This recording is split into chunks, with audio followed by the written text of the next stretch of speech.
Hey there, everyone, and welcome back to SuperIdols RPG. As always, I'm your GM, ErynCerise, and today, I am not joined by any of our usual familiar voices. We are doing something a little bit different for this episode.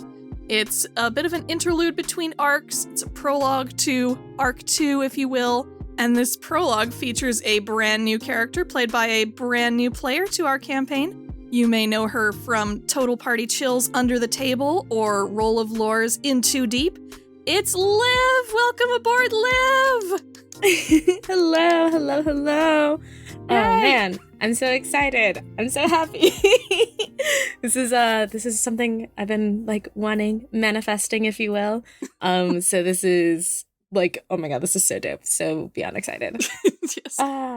The Super Idol fairy came to grant your Super Idol wishes. Oh my god, truly. She was like, you, this one, this is for you. And I was like, okay, let's get into it. Oh my god.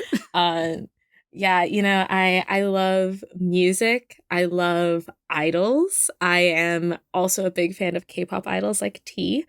But more importantly, I think I'm the number 2 magical girl stan. I say number 2 because obviously you are number 1, Erin. I'm never going to disrespect you like that. No, never. Everybody's magical girl love is amazing. Everybody's magical girl love is so strong because what's not to love? They're so great. So this was just the perfect storm. I remember the first time Drac ever mentioned this, I was like, why haven't I been watching this already? Where has this been my whole life? Or listening to, I guess. So I'm also a fan. So I'm not just a user of SuperIdols RPG. I'm a fan too. I'm a fan, and you should check it out. And I, for one, knew that you would be absolutely perfect for this campaign, either as a permanent player or as a guest, because we've played together before on a one-shot stream of Glitter Hearts that Drax group Friends Who Roll Dice ran a while back in the summertime. Yeah. Which was also so much magical girl goodness. The ultimate magical girl game. It's fantastic. We also played in that game with Nathan, aka 0 Degrees. Exactly. So yeah, so it's just it's a family reunion. It's exactly. Great. We're gonna get a Glitter Hearts reunion happening on the show someday. I guarantee it. Oh, I already I have plans in my mind. Yeah. Just rubbing my hands together here in front of the microphone. Yeah. Yes, plans, tricks, if you will, secrets. Oh, indeed, and that may tie into what we're introducing today.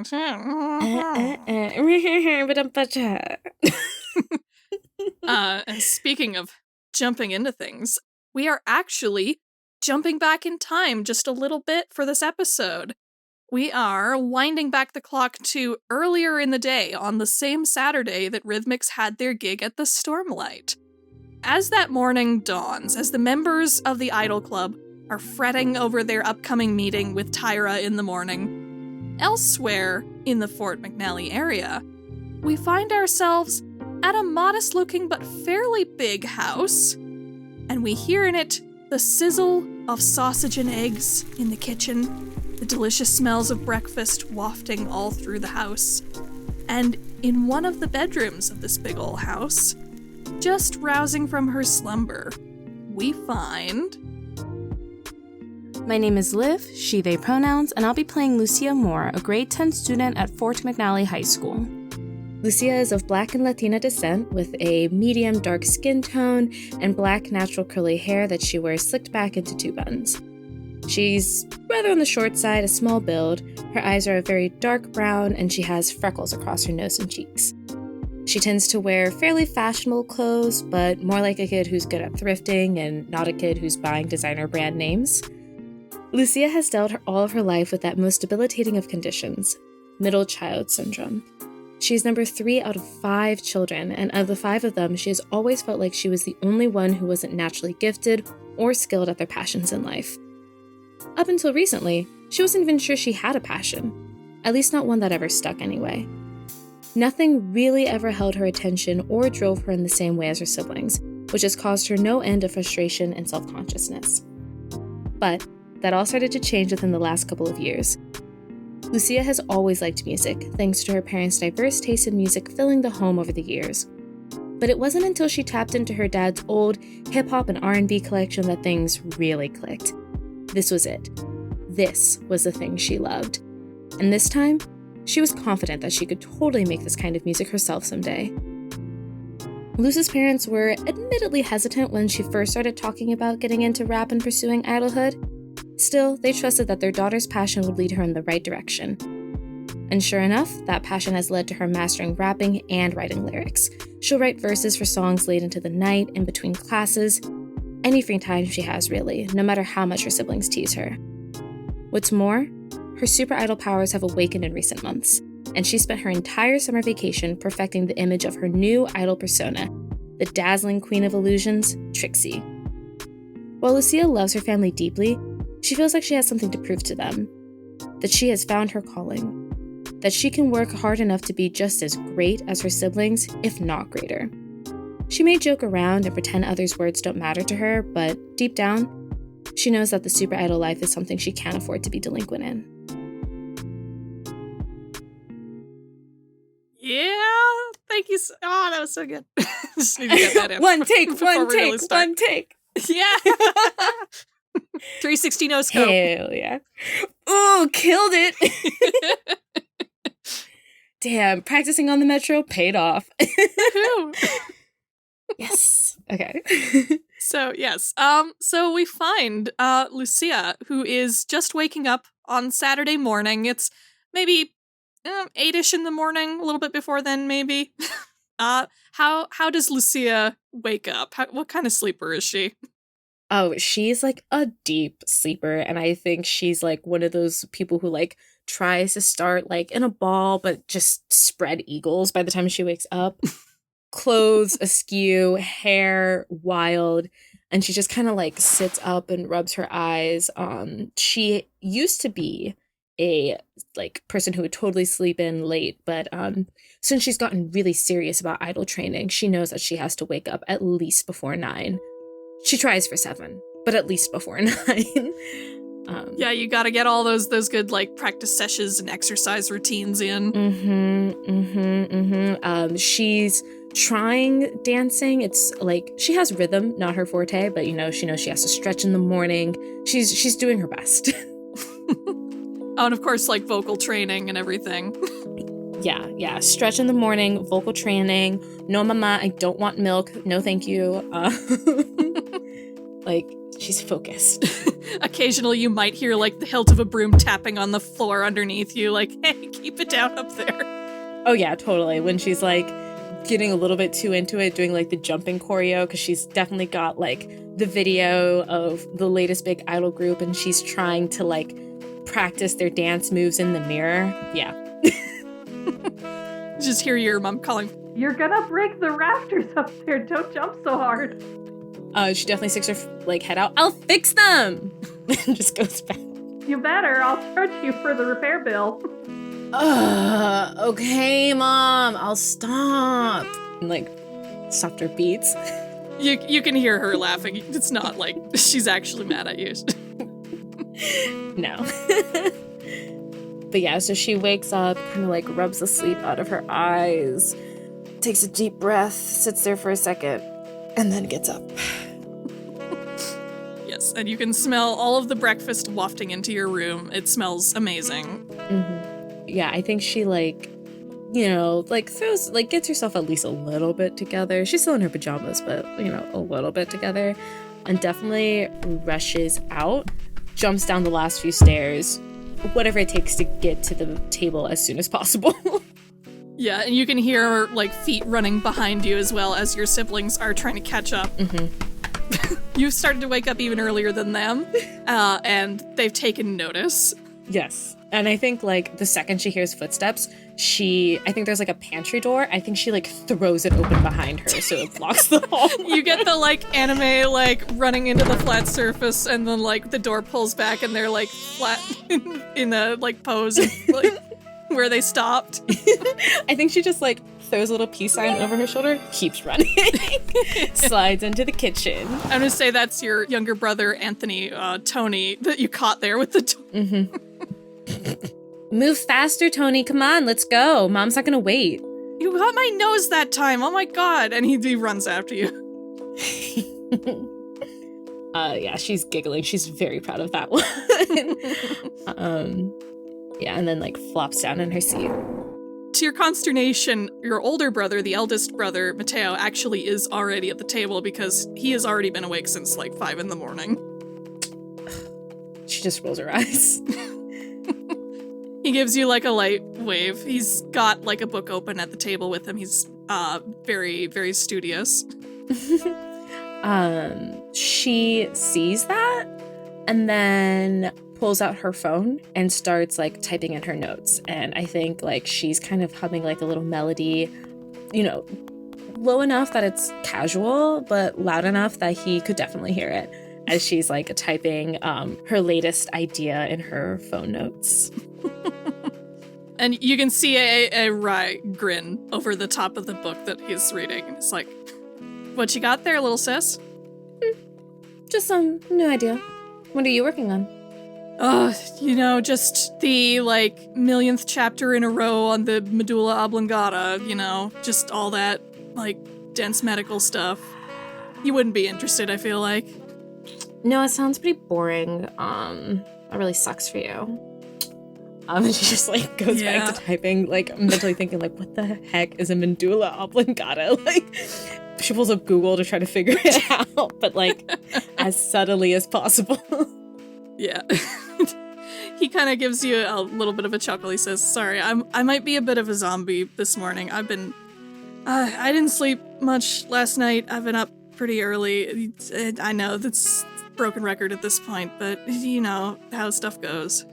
Well, I mean, you could see if there were any classes that were like in the afternoon. You don't have to take as many credits as you do.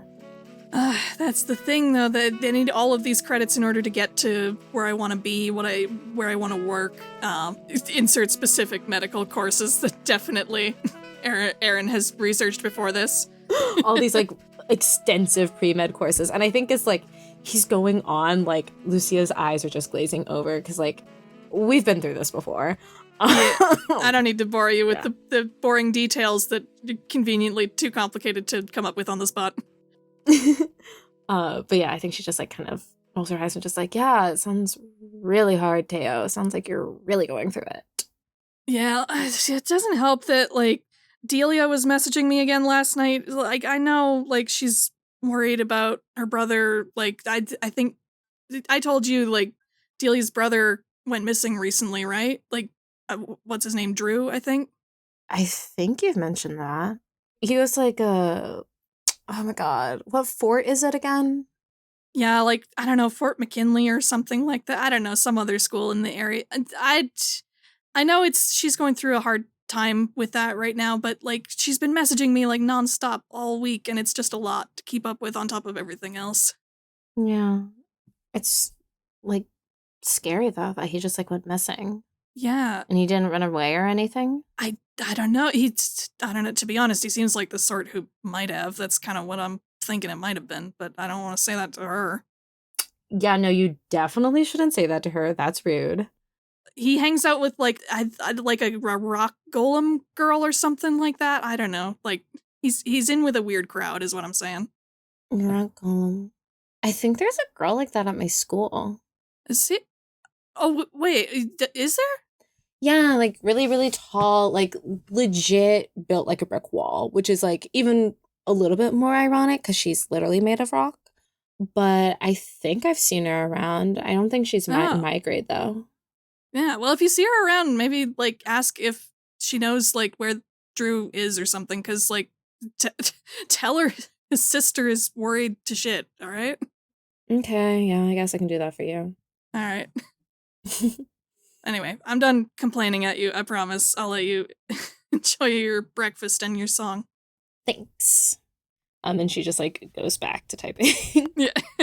And it's at this point that Tony finally arrives at the table, and he's joined shortly after by your other siblings, the youngest, little Eva in elementary school, and the second eldest sibling, Lorena, aka Ren, and they are coming in to sit down. Everybody's sort of gathering around the table. There's the 5 of you, and your parents are just putting the finishing touches on breakfast for everybody. When Tony goes to sit down, Lucia reaches out with her foot and like kind of kicks his chair just enough so that he would fall. I'm just gonna, I want that to work, so I'm not even gonna try and think of a move for that. He doesn't like outright fall, but like he does like stumble and go like, oh, and he gives you like a little punch in the arm. Like, yeah, even as he punches her in the arm, Lucia turns and just like, Eva, what's wrong with you? It wasn't me. Uh-huh, yeah. It was sure. Tony. It was Tony. Mama, you saw it. It was definitely Tony. It was Tony. No, and your dad's like, okay, everybody, calm down. In the second, like, her dad walks in, Lucia just, like, beams and just is like, hi, Dad, good morning. Hi, Mom, good morning. Like, perfect little angel. He smiles and says, Lucia, don't hit your brother. He hit me. Sorry, Tony, don't hit your sister. She kicked the chair out from... I don't care. It's breakfast time. Wartime truce is called. Everybody settle down. Yeah, Lucia's so proud of herself.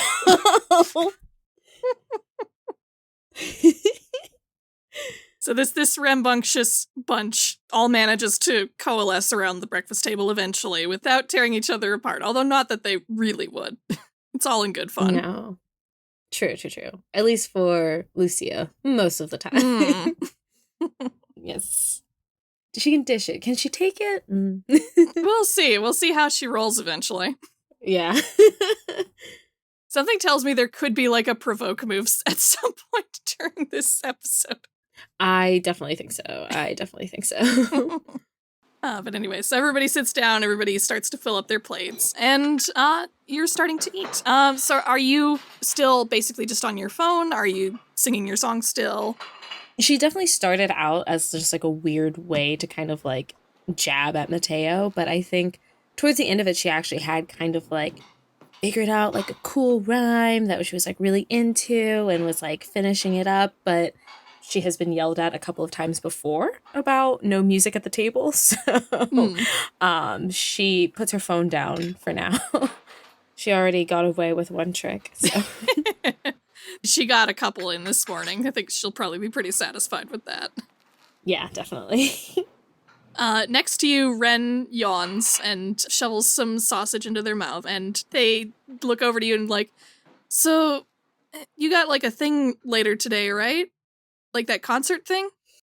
Yeah, I mean, it seems like interesting. It's the Idol Club at school, which, I don't know, like, I'm kind of hoping for Bees 2, Electric Buzz, like Buzzaloo. I don't know. Like, I'm really hoping something like that happens because that'd be really funny. Oh, you know that girl was really badly hurt, though. Okay, that wasn't funny. But the rest of it was kind of funny. And the like dagger stuff was kind of cool, but like, I don't know, I felt bad for like, what's her name, Karen? Yeah, no, like that's a tragedy for sure. Like, she seems nice. I hope she's okay. Yeah, I actually like, don't know. She's been around at the school like kind of as long as I have, but I've never really gotten to talk to her or anything, so I don't really know what her deal is. Still sucks though. Yeah. Hopefully she's okay. But I'm going to the show anyway. Yeah, I kind of hope you do. Like, I'm kind of surprised you haven't already joined the Idol Club, to be honest. Like, with you being so into everything, like, I'm kind of surprised you didn't, like, jump at the chance first day of school. I mean, like, idol groups are cool or whatever, but I want to be an independent artist. You know what I mean? Like, I want to set out here, do my own thing, have my backup dancers and everything. It's going to be great. It's going to be so awesome. In fact, you should check out this song that I was writing. Like, it's got the sickest beat, and it just doesn't work in my vision to have a group, you know? I guess fair, but like, I don't know, even like a solo artist usually has like a team they work with on the back end, right? Well, yeah, on the back end. I mean, I get what you're saying. Like, there's probably like a lot of room for like clashing personalities and styles and whatnot. I mean, I guess I kind of get it, but I don't know. It feels like it'd be fun. Like, it seems like the kind of thing you'd have fun with. Lucia kind of like tosses her hair over her shoulder and is just like, well, if this family can barely handle me, I don't know how any group could. And they laugh. Also a fair point. But, I mean, I guess I could consider it. Yeah, see how the show goes. At least it'll be good to go and support your school's club. I don't know. They seem like a cool group from what I've seen of them, like the bees thing aside. Do you want to come with?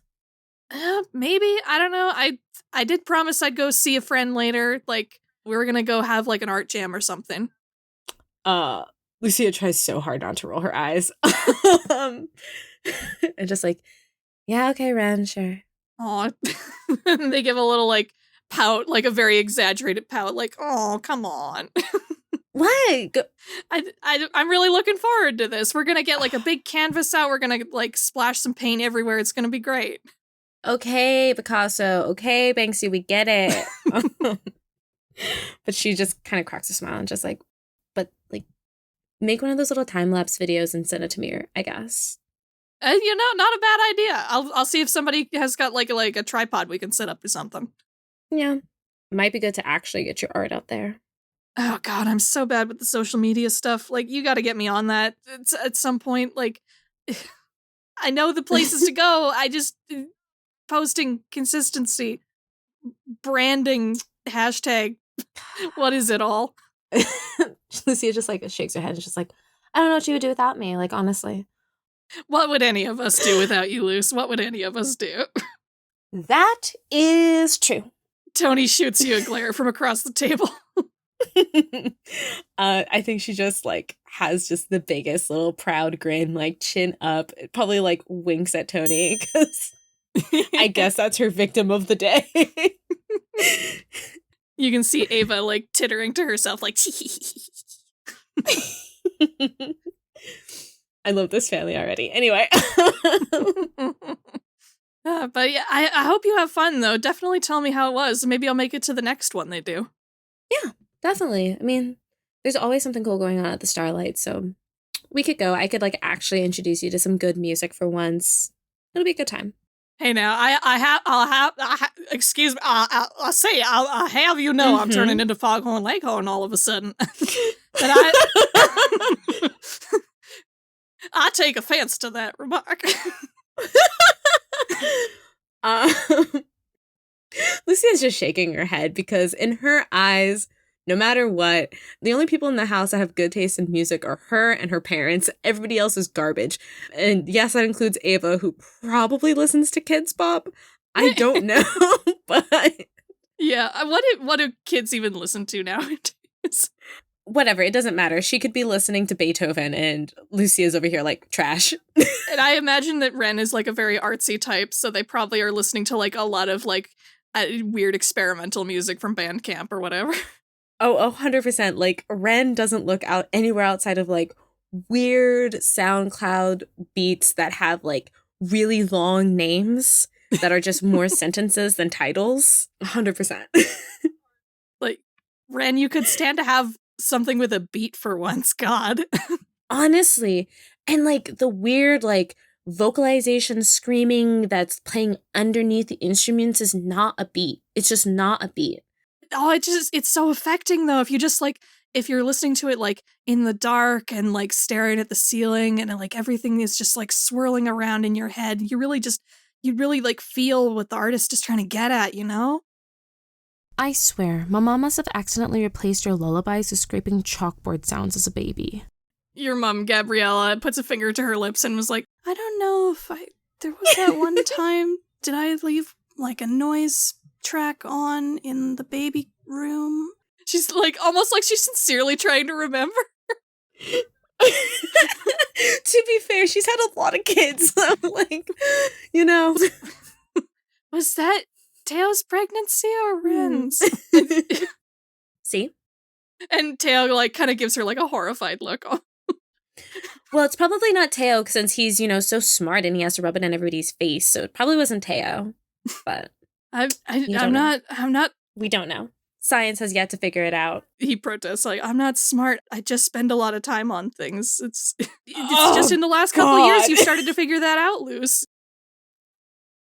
She lets that one hang and just Anyway, yes, I will be going to the show tonight. Thank you very much for asking, Ren. If anybody else has any questions about my busy schedule, please let me know. It's going to be filled with practice today. So, and I think she like looks at Ava. Quiet in the house. Thank you. Aww. She's kind of had her phone out under the table the whole time, and it kind of sheepishly lowers the volume on whatever video she's watching. Kids do watch videos at like extremely loud volumes.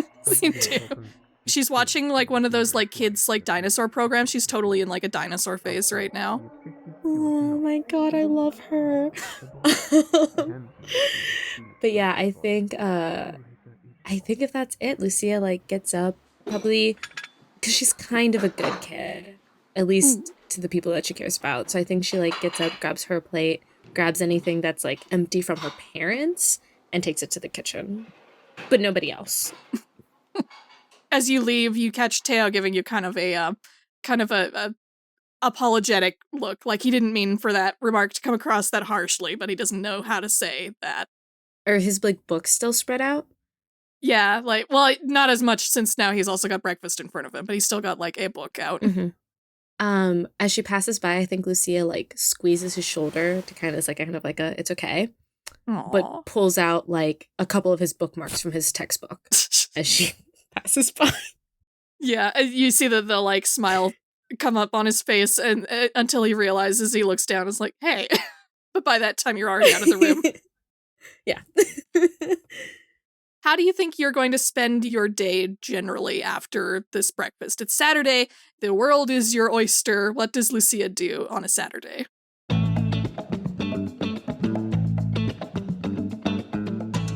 Oh, man. Gosh. I mean, we kind of talked about how, like, she probably does do a little bit of practicing, but, like, she's still a kid. She's still, like, 15, 16 years old. Mm-hmm. So I think at, like, some part of the day, I think she might, like, go kind of, like, hang out around town. I think she, like, has her headphones, there we go, on, like, just kind of listening to music. Maybe goes to like the local record shop or like music shop to see like what's going on, who's the hottest idol lately, who came out with like a new album that maybe she hasn't gotten like that print of it yet.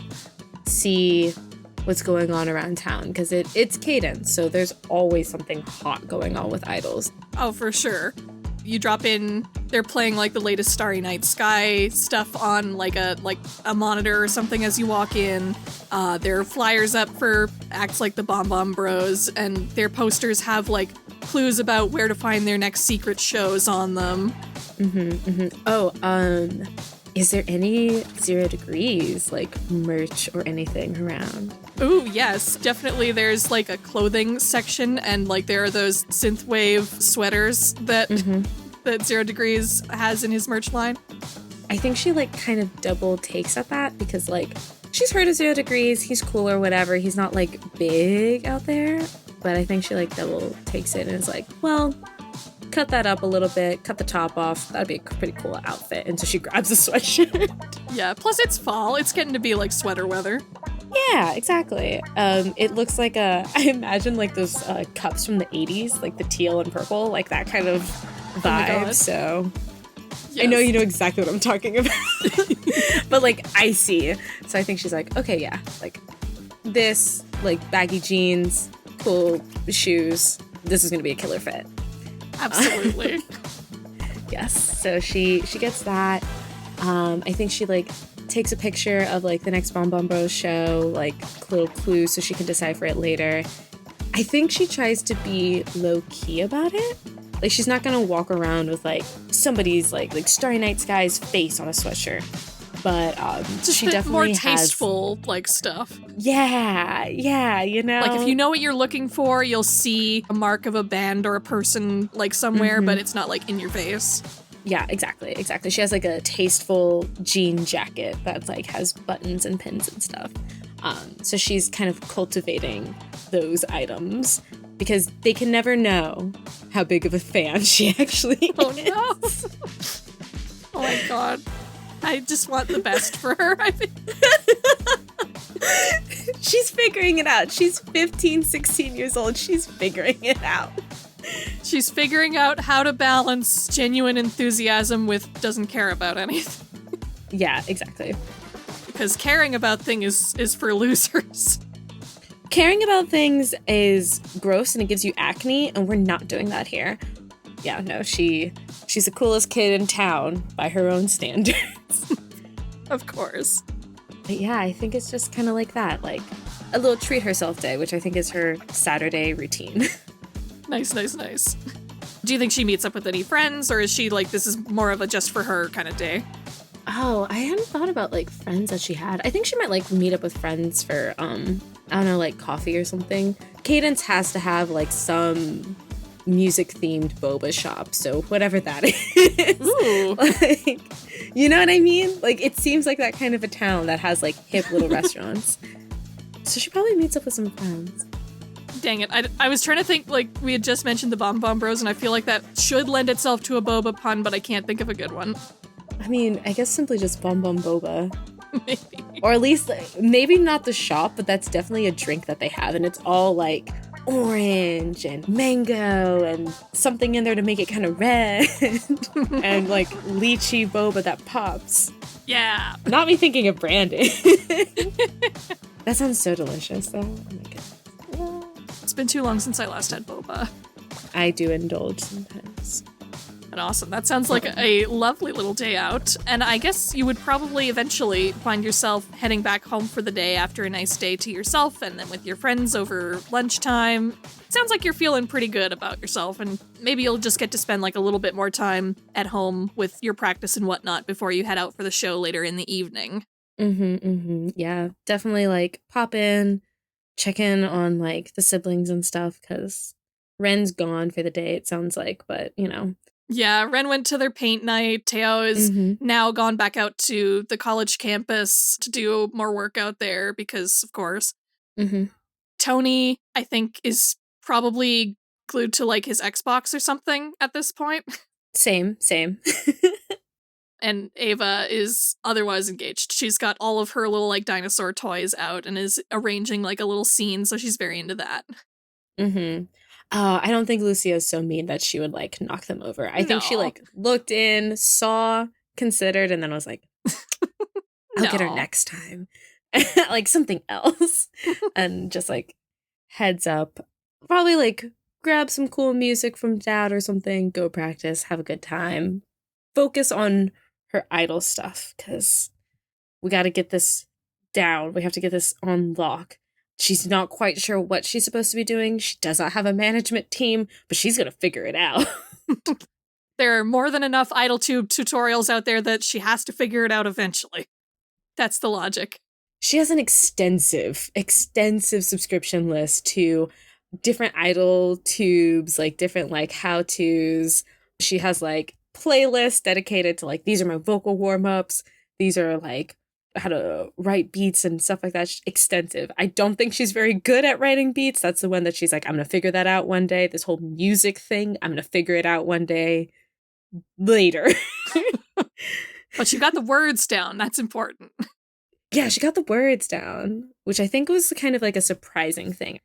She has never been like one for literature and never thought like poetry would be her thing, but like writing lyrics is literally a form of poetry. So yeah, it's all a framing thing. Yeah. And I think the idea of like, oh, this is something I'm actually going to perform, not something I'm writing for somebody to read, was the thing that made it click and helped her a lot. Nice. I think in that case, you probably find yourself practicing with maybe like one of these IdolTube videos that's teaching you how to create a beat for your lyrics and trying to figure out how to create something for lyrics that you were working on earlier when you hear a soft knock at your door. I think she like stops, kind of considers. I don't think the younger siblings knock, so... Yeah, no, the knock comes from high enough up the door that it's one of your parents. Yeah, and just come in. And the door opens, and it is your dad, Andre. I think she smiles and is just like, hey, Dad, what's up? Hey, Luce, not too much. I just wanted to come in and check on you. Sounds like you're working on something cool in here. yeah. And I think she like hits play, but then kind of like makes a face because I don't think it's exactly what she thought it would be. No, he enjoys it regardless, though. He's like, you got a good ear. I gotta tell you, like, I guess you're working from my old collection, so I shouldn't be surprised, but you're coming up on something really, really special, I feel like. I think like at first when she had like heard her own thing play back, instant disappointment, just like kind of face screwed up, kind of like almost like getting angry. But I think the second she hears her dad's words, it all melts away. And she just like looks up at him with like this big smile and just like, yeah, no, I'll figure it out. I got it. Oh, I'm sure you will. Like, your mom and I were a little worried at first about all this, but you're showing like so much passion for this. You've been working so hard. We're just really excited for you. I think you're doing so good so far. Thanks, Dad. I did come in to check on you because after breakfast this morning, I didn't know what to say at the time, but I just wanted to make sure you were okay after what Mateo said. That was a little harsh of him. I did talk to him a little bit earlier about that. It's fine. He's probably just all grumpy because, like, trying to be a doctor or whatever is a big deal. Yeah, but that's no excuse to snap at your younger sister. He knows better. I don't know. This is like the one time I've ever like really cared about something, Like really, really wanted to try. And so, I don't know, it just bothers me when the others act like this is just some other thing that I'm going to quit again, or this is just like, I don't know, the first time it's clicking. Like, I'm not stupid. Like, I know things take effort. Yes, your mother and I can tell very clearly that this is something important for you. I know that you've had a bit of a hard time figuring out what you're passionate about, but I think we haven't seen this kind of spark from you about something before, and we're honestly just so glad to see it. Like, not that we wouldn't still love you regardless, but it's just seeing you happy makes us happy. And she just kind of beams proudly and is just like, yeah, no, I know that this is like a really, really competitive thing, but I promise you, like, I've been trying to learn like dancing and making music, and I can rap, and I'm like kind of a decent singer, and I've got the singing, like I'm working on it. And yeah, well, let us know if you need us to like hire any of those tutors we talked about. Maybe I know that you were a little hesitant about that, but it could help. It could help. I mean, maybe, but just trust me when I tell you that, like, I have got this. Like, in a world full of like all these super idols and everything, I promise you, I know that I can do this. I know you can too. And I just want to reassure you, you don't have to be good at absolutely all of it. The reason I love a lot of that old R&B is just because those artists are just so good at that specific thing that they do, at the rhymes and the flow and the lyrics and everything like that. They don't have to dance or shoot sparks from their fingers. They've got something they can do. They do it really well. Just because they don't do everything, that doesn't make them any less special. Yeah. I don't know. I mean, I feel like it was like a different time. Like, it was so much easier to be a solo artist back then, I don't even know how to describe to you how it was when all that started to change. It was, and he gives a little bit of a shudder. That's why it's kind of comforting to go back and listen to them. Yeah, that makes sense. There's something different. Mm-hmm. I would be lying if I said I wasn't still worried about the powers side of all this. I know you mentioned a little bit about something. I think he gives you a little bit of a concerned look. Like, I don't think you've probably shown him much of your powers, but he and your mother know that you have them at this point. I don't think your siblings know quite yet. I don't know if you're ready to tell them that yet. Yeah, I mean, it's a new thing. It happened during summer vacation, so she's working up to it. We gotta talk about Luce. Yeah. Yeah. Yeah, so he doesn't know exactly fully, like, what your powers can do, but he knows that you've just gotten some, and that obviously is making him a little bit worried about what that entails for, like, other types of idols with powers that you might encounter someday. Yeah, I mean, you know what? A concerned parent should. It's logical. She kind of like sinks her shoulders down sort of sheepishly and shrugs, and it's just like, I mean, I guess, like, I don't know. It's not very offensive, but I would put on a great show. That I have no doubt of. It's not you I'm worried about. Well, not in that way anyway. I just, even like that video that came out of your school last week was enough to make my blood run cold. Yeah. I mean, I think they're going to be okay. I mean, there's like all that technology. Like, you know what? I was actually reading in this magazine yesterday about like this company, Crimson Signal, and they have some really, really awesome tech that I think would really... And he rolls his eyes as soon as you mention Crimson Signal. He's like, oh god, don't even get me started on Crimson Signal. I'm just glad to finally be done dealing with all of their permits and zoning issues down at the planning department now that their stupid fancy new building is all done. Okay, I mean, 1, true. It's nice to have you back home. 2, the building, I saw the design, kind of ugly. Kind of not cute. Like, we get the point. Right? His face lights up at that. Like, it's the most eyesore building I've seen in the city in a long time. Giant red C. You can't even tell it's a C looking on it, facing it from the front, so what's the point even? Yeah, it just looks like a weird curve. Yeah, it's just like this weird red blob in the middle of the street. It's an eyesore. But even if they're not very good at designing buildings, they have some really, really awesome tech. And I wanted to show you and Mom so that you can, like, see the safety precautions, you know? Well, that would make me feel a little bit better to know sort of what is protecting my daughter out there. I mean, Ren was talking about the Idol Club too, and I guess, at least while I'm in high school, I could look into working with them. So then I have a team or whatever. I think Ren had a good idea there, honestly. I think being in a group of people who share your interests like that would be good for you. I know you want to do this yourself, but I think joining a group like that doesn't mean that you have to give up on that. If anything, learning to work with a group first might help you learn what makes you stand out in a group, what makes you a star in the crowd. Well, I mean, look at me. And she, like, flashes a little smile. Not that it isn't completely obvious already, he says with a chuckle. Your mom and I both know this from experience.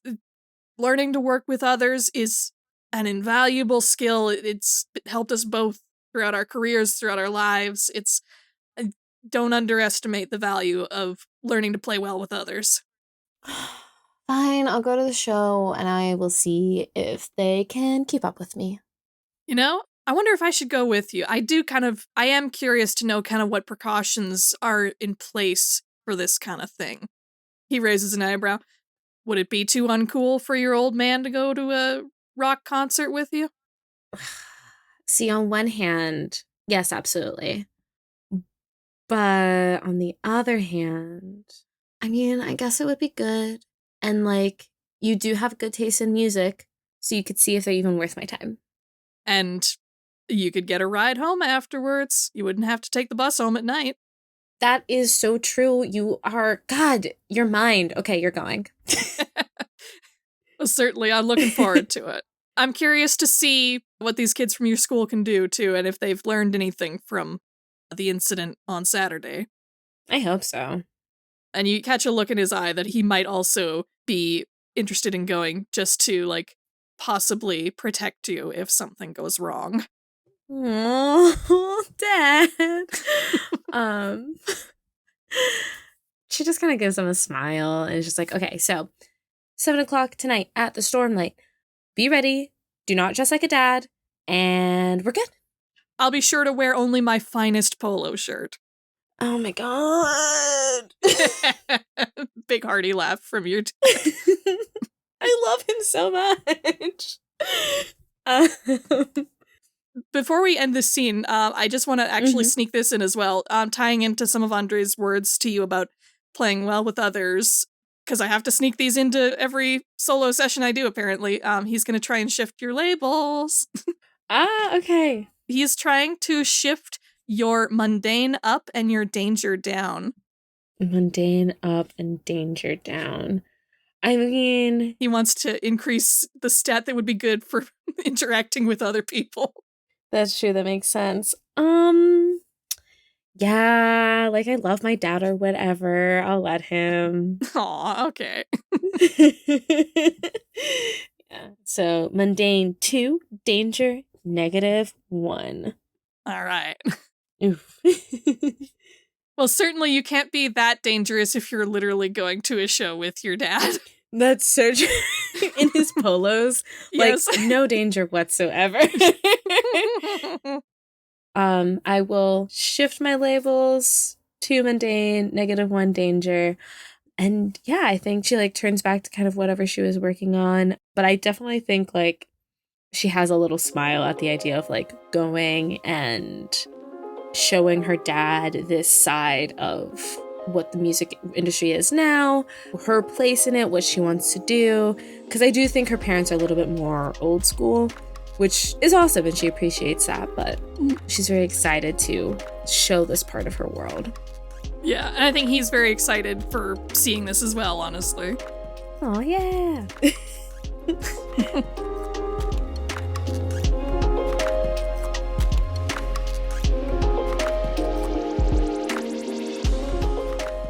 Hey there, everyone. It's me, Eryn, your GM, your host, your professionally distanced entertainment provider. I just wanted to say thank you so much for listening to episode 20, Lucia, which is effectively the prologue of Arc 2, and episode 0, if you will. And with new arcs comes some new changes. I've been wanting to do some minor format changes for the show for a little while, and Arc 2 seemed like the best time to bring those in. First and foremost being, well, we're gonna have a little break in these episodes, just like this one coming up. Just so that I have a dedicated spot to post show updates and announcements and Patreon stuff, and most importantly, podcast promos, like the one for the good folks over at Roll Gay Roleplay, who you'll be hearing after this. I just felt like the podcasts we want to promote deserve better than the literal butt end of an episode, so I really do want more people to hear the shows that we promo, so I'm gonna give them some better airspace, so there you go. Also, wanted to let you know that we have a couple of fun bonuses coming to the podcast feed in the next few weeks. First off, we are going to have our very first Q&A episode coming up. Yay! I wanted to wait to announce this until after Liv debuted on the show so that they could join us for it, and now that they have, we are very excited to talk to you all about Arc 1 of the show, what's coming up for Arc 2, and what goes into making the show in general, you know, all that good stuff. So if you have a question that you would like answered in that episode, you can either add us on Twitter at SuperIdolsRPG, you can email us at superidolsrpg@gmail.com, or you can post questions to the comment section of the YouTube upload for this episode. Please keep your questions fairly simple and try not to send more than 2 questions max, since we want to make sure we have time to read everyone's questions. So again, yeah, send any questions you have about Arc 1 to @SuperIdolsRPG on Twitter, superidolsrpg@gmail.com, or the YouTube comments section for episode 20. The Q&A episode is not going to have a set release date. Bonus episodes just kind of drop whenever they're ready, so don't be surprised if you get that fun little treat in your feed coming up soon. The second bonus is something that I've been wanting to post for a while, and it's a special feed drop produced by our good friends over at the Otherware podcast. Lee, who voiced Vape from Vaporwave, is the GM and producer over at Otherware, and has been just a really big supporter of Super Idols for a while now, and back in February, he produced a whole-ass fan audio recreation of one of Starry Night Sky's instructional YouTube videos, hosted by a special guest from the Otherware universe, Bobby Tiger. If you're listening to this on YouTube right now, this special will only be posted to our audio podcast feed, since I feel weird about making YouTube ad revenue off of someone else's creation. So if you want to listen to that, head on over to our podcast feed within the next couple of weeks and be sure to check that out. We'll also be including a promo for Otherware today, because you really should just be listening to them as well if you're not already. Lee and Eric are both fantastic in it. That whole crew is just fantastic. Just listen to the show, please. Trust me, you'll be very glad that you did. Last couple things before I let you go. For Arc 2 going forward, the previously on SuperIdols RPG segment will be changing a bit as well. It's getting more difficult for me to pull clips for that, the more episodes that I have to sort through. So that's going to be changing to purely a voiceover-based recap going forward. And of course, I would like to say thank you to our featured VIP patrons for this episode. So thank you very much to Blake1995, Erikune, Lady Plague, and Matthew F. for helping to make this show possible. Your contributions help me commission art, like the gorgeous piece that was featured in the YouTube version of episode 19 by Gabriella Moore. It also helps me pay for stuff like transcripts. Yes, I've finally been able to budget for new episode transcripts again. We just posted transcripts for episodes 3 and 4 to the website, and I'm hoping to get a new transcript posted there each month from here on out. So thank you again to our patrons for helping to make that possible. If you want to support the creation of these things, you can head on over to my Patreon, patreon.com/ErynCerise, and toss us a couple bucks a month. There may be some changes to the rewards coming up since I've not been able to keep up with a lot of Patreon posting at the moment.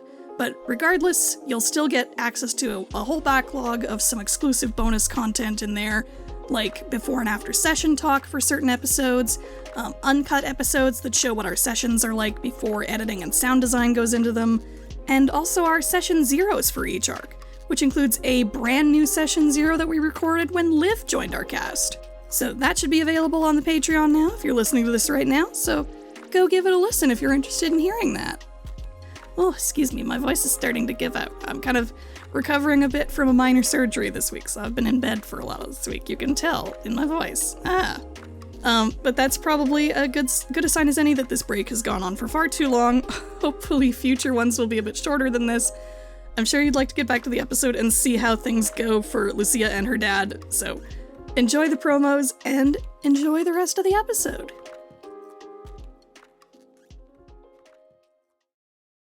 Rules light. Gay heavy. Knees weak. Mom spaghetti? Listen to us truly earn the explicit podcast tag on Roll Gay Roleplay, Where we roll with sass and kick some ass.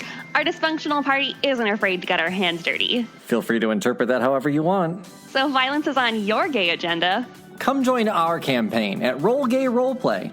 and may Yonsei be with you. What if someone told you there isn't just one world?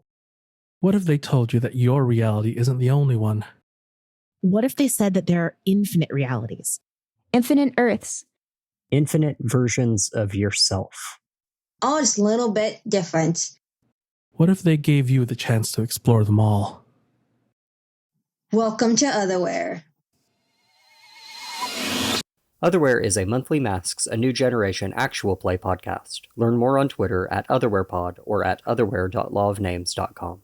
Otherware is not responsible for any side effect drifting produced by listening to this podcast.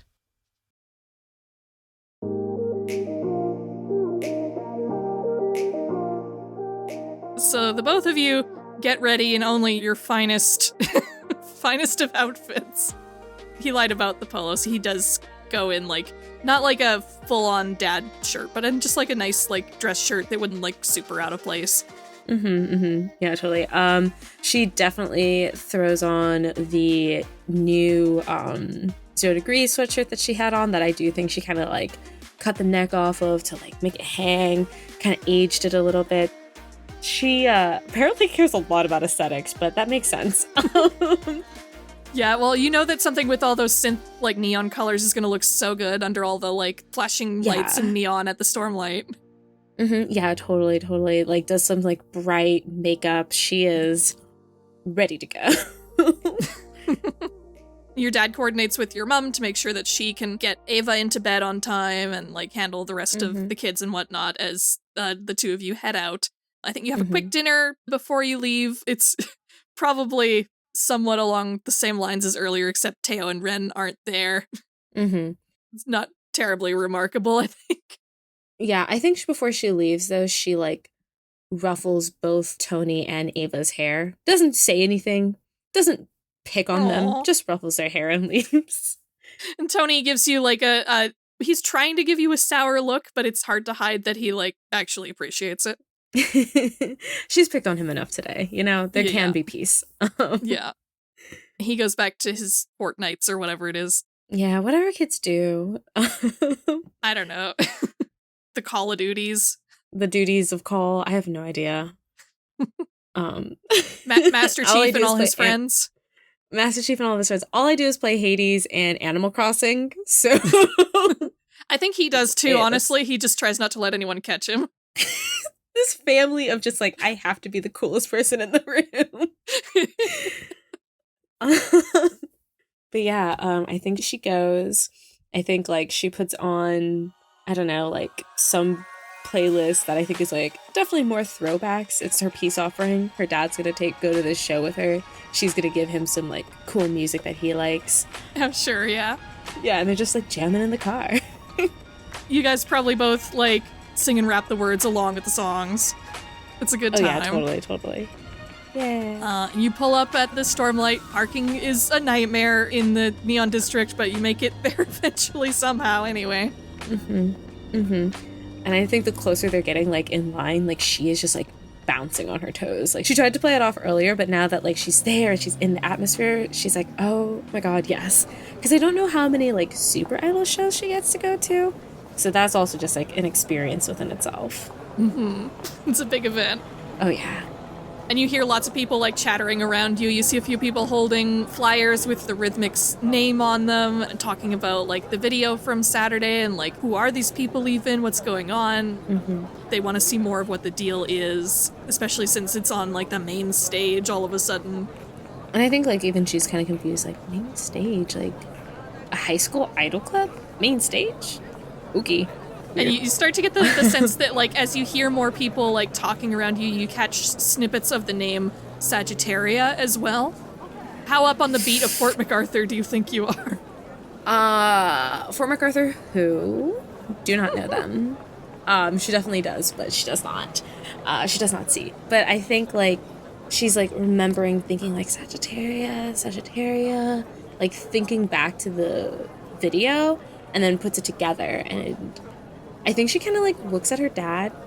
I don't think she tells him, because I think if he knew that this was going to be a battle of the bands, they would leave. Or at least she's afraid that they would leave. So she's going to keep that one to herself. And he's standing there like, bum, bum, bum. Aww. I think she like chats with him, talks about stuff like that, or she's like focusing in. But he seems fine, and as long as he doesn't know, it's fine. The less dad knows, the better it goes. Yeah, so eventually this big burly woman at the door ushers you in and you're going in with your dad, so obviously you don't need to be checked for ID, but she's looking for people's IDs very, very seriously. Yes. She's got her arms crossed and somehow still checking IDs. I think Lucia just like flashes her like most innocent smile, waves, and then like rushes in to try to get as close to the stage as possible. Yeah. She wants to be up in it. Yeah, I don't think you got terribly close. Certainly not in the splash zone, but you're not all the way at the back either. You're nicely in the center, I feel like. Yeah, I also feel like her dad was probably like, no. You're not. Yeah, you're well back of the barriers. They're outlined sort of like there's signs saying like barrier starts here. You can see the glow of the actual like barrier. Like it'll become more or less invisible when the show starts, but like before the show you can see it kind of like glowing to mark where like the safety zone is. And I think Lucia's like explaining to her dad, being like, you know, like crimson signals, like their tech, like they do like a barrier and stuff, like it's super standard for stages nowadays. Like it's not like it was back in the day where it was out in the open. Like it's super well protected and everything. Everybody's, you know, got a barrier, protection, it's fine. I think she's just like repeating herself a lot. He nods along with you. He still looks a little bit nervous, but it like seeing like the thing actually shimmering in front of him is like, okay, I trust you. Although I do want to say, I think in her mind, part of her is curious because like Crimson Signal uses light technology, She's thinking about her own abilities. Definitely too scared to try anything out, but she's like, interesting. And as you're waiting for the show to start, you can see playing on like some of the like projections around you. There are like ads for both Rain Shadow Records, who has sponsored RhythMixx for this show. You see the show is billed technically as Violence Violet featuring RhythMixx. And you see also there are some dueling like ads for Crimson Signal in other projections around the space. Okay. Violence Violet is interesting because that is definitely not a name she's heard before. Like, she knows the club went by, like, for McNally Idol Club for a long time and then recently came out as RhythMixx. But she's, like, trying to rack her brain of, like, Violence, like, which one is that? It's probably the goth kid? But would it be the rock girl? I'm trying to think. Like, she has the web. Yeah, well, you don't have to wonder for very much longer because soon enough, the show does start. And it begins with the introduction of RhythMixx themselves, starting with other members of the group one by one. They come up on stage, and the last member of RhythMixx to come out is indeed Violence Violet. Okay, totally the goth kid. Got it. You do notice that the rock girl is not with them, though. Okay. Maybe she's not in the club. Weird. And then here comes the part where Sagittaria comes out, and your dad bristles at this, like, hey now, isn't that the other group from the... Oh my god, yeah, that's like... Okay, I'm kind of irritated because I thought this was a show from my school. This is weird. You can see them sort of like grouping on opposite sides of the stage, like very clearly this is going to be like a competition style show. And he kind of instinctively like kind of moves you back a little bit. Dad, it's fine. There's a stage, remember? I know, you saw that they can break stuff like pretty bad, like, well, I guess hopefully it's strong, like it is the #1 place in the city, so I hope they would have the strongest tech. She kind of like puts a hand on his shoulder, leans in and is just, look, worst comes to worst, I can take care of it. Or take care of us, at least. And he kind of looks at you like uncertain, but like he does nod eventually. And then the show begins, and we won't give a huge amount of recap for this because y'all have already listened to like 4 hours of that. Or however long the episode ended up being. Episodes? How many episodes did it end up being? Oh no. And it's all great. But yeah, so the show goes like that. See previous episode for details. Yeah, previously on SuperIdols RPG. But the general thrust of it is that you see the two groups performing Downpour together, they compete with each other, they trade blows, Diana gets knocked off the stage surprisingly quickly, and eventually, towards the end, things are starting to look like they're turning in RhythMixx's favor when Violence Violet suddenly gets popped out of her idol form. I think Lucia's eyes go wide. I think, like, in her area of the crowd, things just get so quiet. And then I think, like, people are just, like, uproar yelling. I think she's yelling, too, because, like, you do not do that to an idol. That's disrespectful. And she, like, she wants, like, charge forward to defend this girl she doesn't know. But she's like, absolutely not. How dare you? And just, like, yelling. And your dad definitely tries to hold you back at that. Like, he doesn't want you going anywhere near that stage area, even with the barrier in place. She's very tiny. I've always imagined her dad as like a pretty big dude, so I don't think it's hard. It's just a little chihuahua of a girl, just like... Again, this is very like yelling. Anime, like larger person holding like a smaller squirming person. Like literally off the ground. Yeah. So despite that setback, the group does manage to recover from that. You see this amazing display of power from Elementum as he creates this big rock construct. There was a pony earlier, you're not sure what that was about, but he seems to have recovered quite well from that. Yeah, like what kind of idol like does a horse thing? I don't know. I won't judge.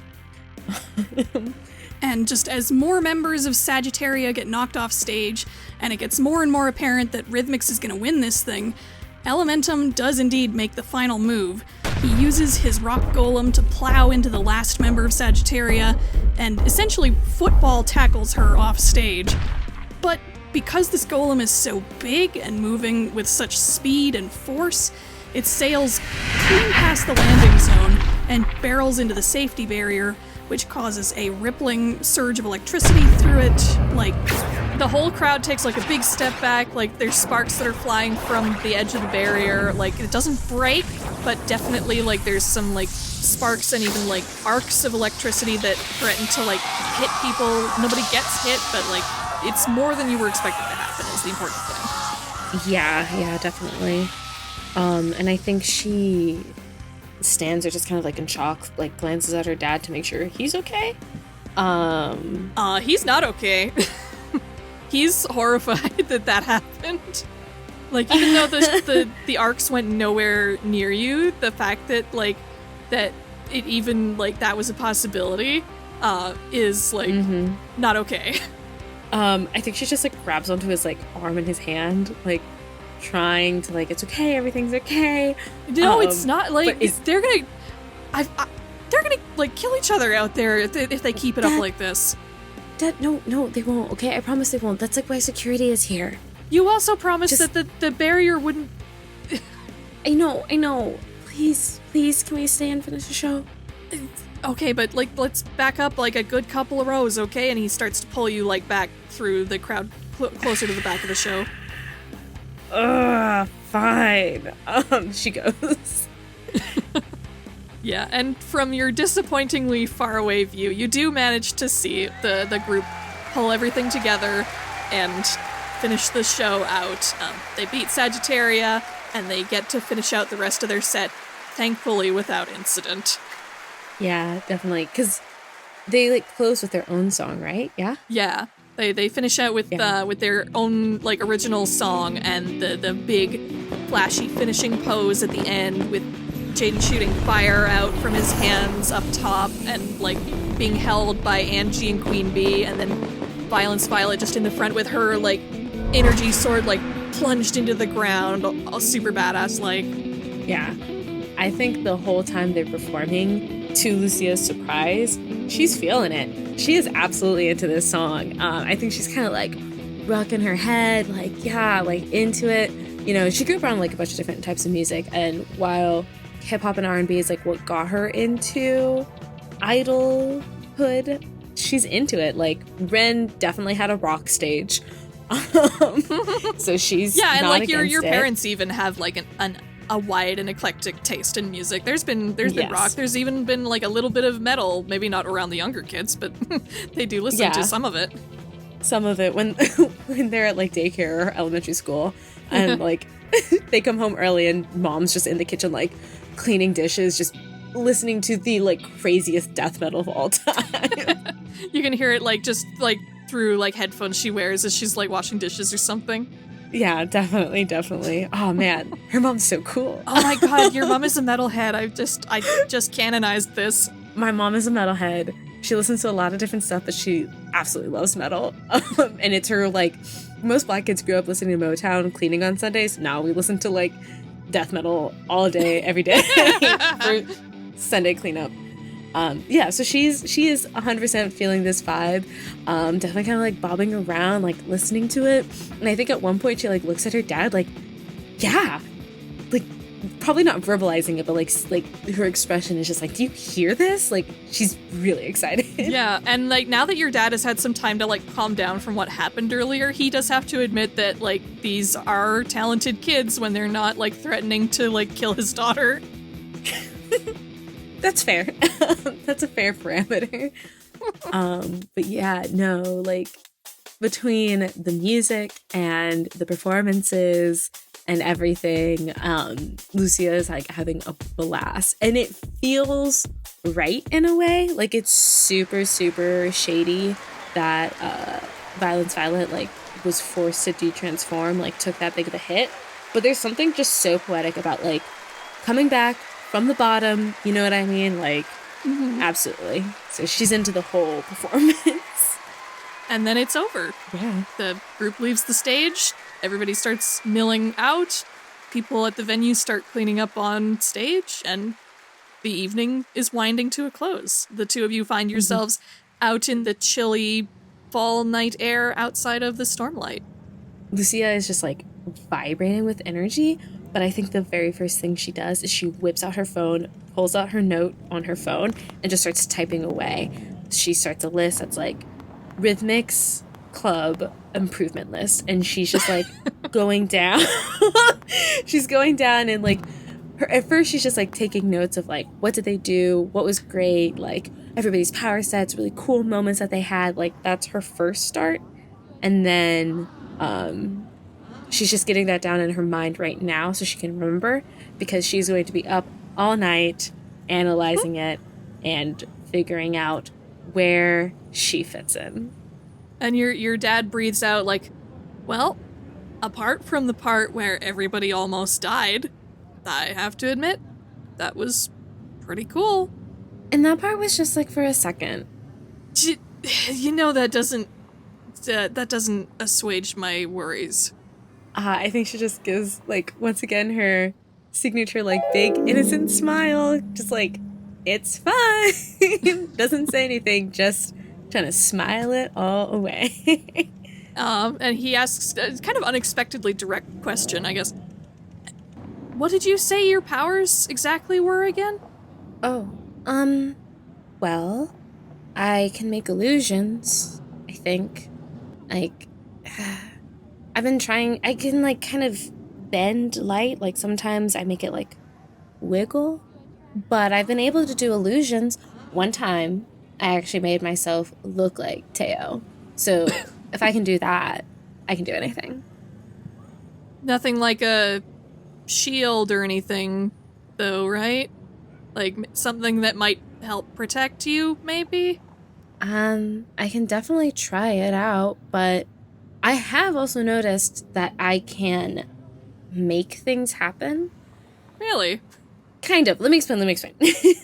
Like, I was flipping a coin, and I was using my abilities to sort of, like, you know, flipping a coin's supposed to be 50-50, but I shifted it more like 75-25, and I was able to make it land on head 25% of the time.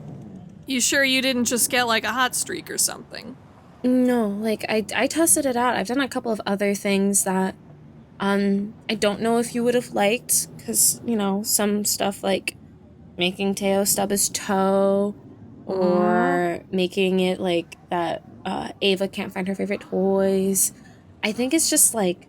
Oh, do I have you to blame for Ava's tantrum last week? Maybe, but you can't prove that. So I'm innocent. That's how that works.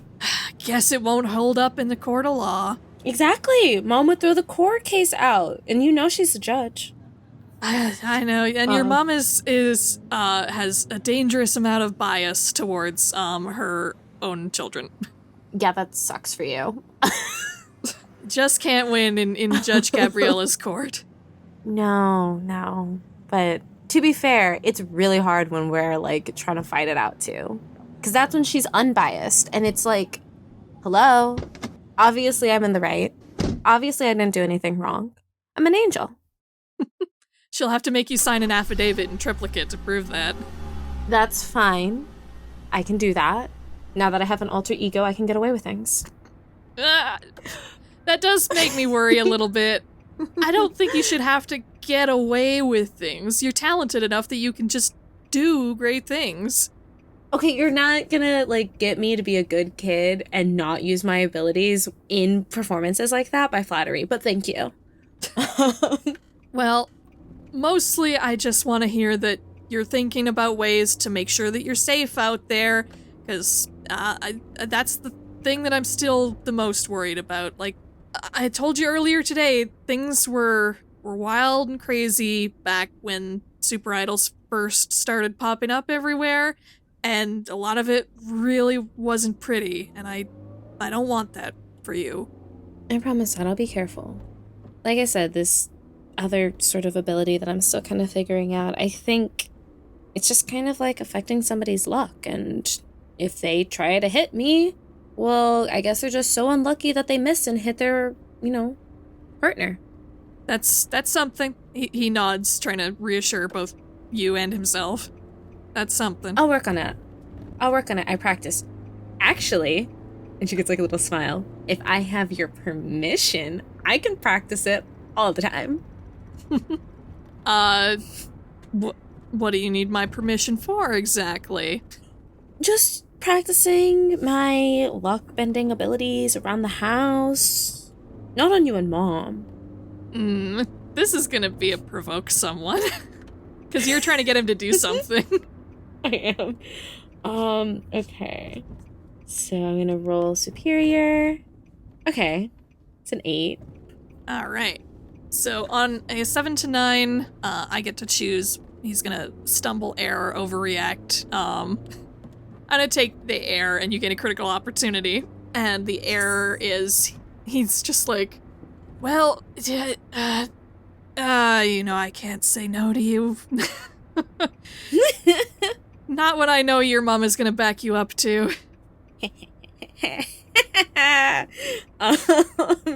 She just like bursts into giggles in the seat. It's just like, you will maybe regret it, but I won't. But you have to promise it's nothing that will actually, hurt anybody. Okay. I mean, it's not like I'm a voodoo doll. I mean it. I want you to focus on things that will protect you or benefit you, not that will hurt other people. And that's going to be his condition for letting you do this. Yes, Dad. I'll know. Now that I know, if something fishy goes on at the table again, I'm going to have more reason to look your way, Luce. That's fine. This morning was all Ava's fault. You should honestly talk to her. He laughs, and, you, talk back and forth like that, joking with each other, and just generally lightening the mood as you head back towards home for the evening. And once you get back home, and you know that all your siblings are in bed, and your parents have gone to bed as well, how do you finish out your night? She gets set up at her desk. I think she has, the desk light on, but the actual, bedroom light off. I think she, starts her sort of, favorite playlist, kind of, inspire her. I think it's definitely a little bit more, chill music, something, a little bit more funky, and, genuinely starts coming up with, ideas, because she needs to figure out how to get into this idol club ASAP. And she knows that she can be a little bit abrasive, so she wants to play. She feels like maybe just straight up asking is not a good idea. But if she can convince them, there's no reason for them to say no.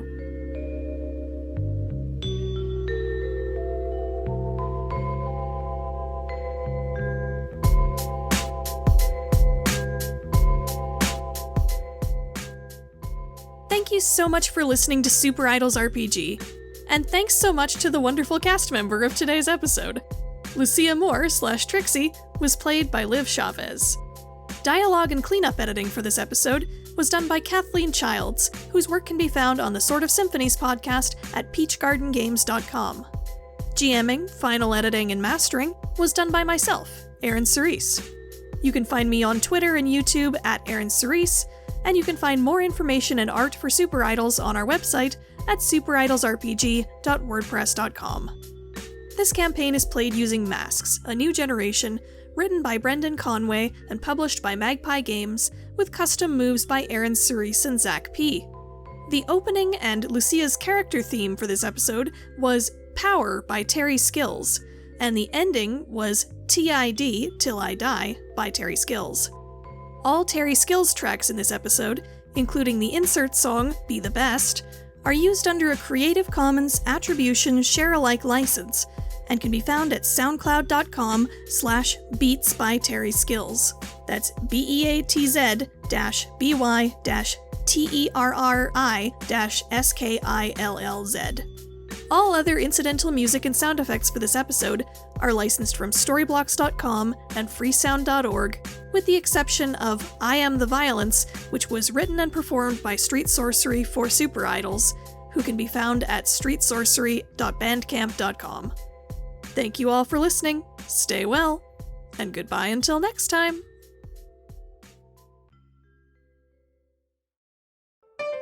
Be gay. Roll dice. An LGBTQIA actual play podcast network.